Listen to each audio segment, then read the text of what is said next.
Assalamualaikum warahmatullahi wabarakatuh. Halo, nama saya Dian Kusuma Wardani, NIM 21010 AF. Saya Reski Maharani, NIM 21023 AF. Saya Taris Nisa Nia, NIM 21029 AF.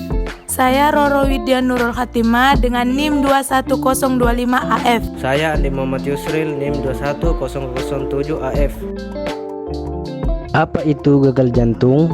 Jadi, gagal jantung adalah suatu kondisi kronis ketika jantung mengalami kegagalan fungsi, di mana jantung tidak dapat memompa atau mengisi secara memadai. Bagaimana cara mengenalinya? Gejala utama yang timbul dari gagal jantung seperti pembengkakan pada bagian kaki. Gejala lainnya seperti sulit bernapas dan sering lelah, sehingga semakin sulit melakukan kegiatan secara normal. Rasa lelah yang berlebihan adalah gejala penting lain, terutama ketika semakin sulit melakukan kegiatan secara normal. Sistem pernapasan juga terganggu karena batuk terus-menerus. Aliran darah yang tidak mencukupi juga dapat menyebabkan kepala pusing, mual, dan hilangnya selera makan. Jika mengalami hal tersebut, segera periksakan diri ke dokter. Apakah gagal jantung menyerang keseluruhan jantung? Gagal jantung sistolik, kondisi ini terjadi saat jantung tidak mampu berkontraksi dengan baik akibat proses penyaluran darah yang mengandung oksigen ke seluruh tubuh terganggu.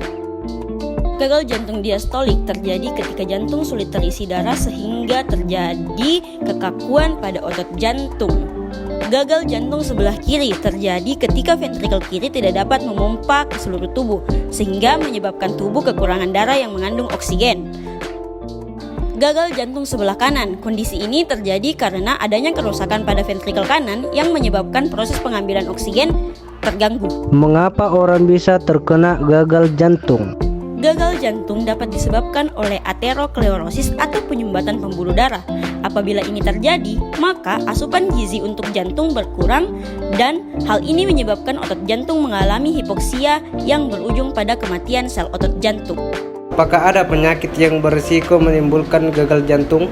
Yang pertama, jantung koroner. Kedua, gangguan ritme jantung. Ketiga, cacat jantung bawaan lahir. Dan yang terakhir, hipertensi.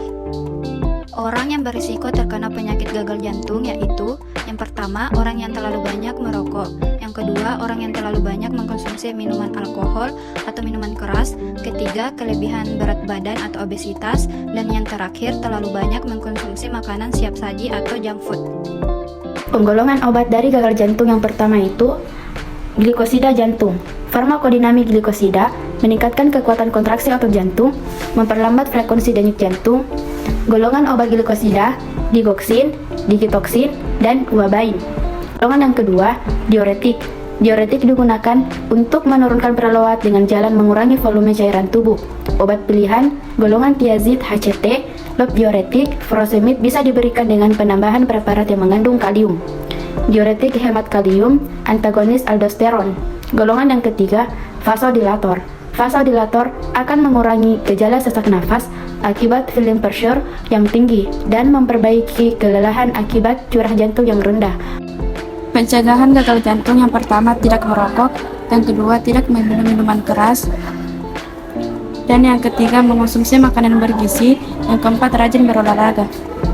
Kesimpulannya adalah gagal jantung merupakan kondisi jantung tidak dapat memompa aliran darah dengan sebagaimana mestinya akibat adanya penyumbatan pembuluh darah dan kelainan pada bagian-bagian jantung sehingga tidak dapat memompa aliran darah.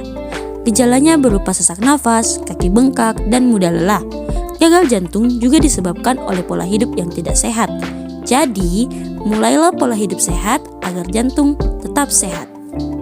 Sekian dari kelompok kami. Terima kasih.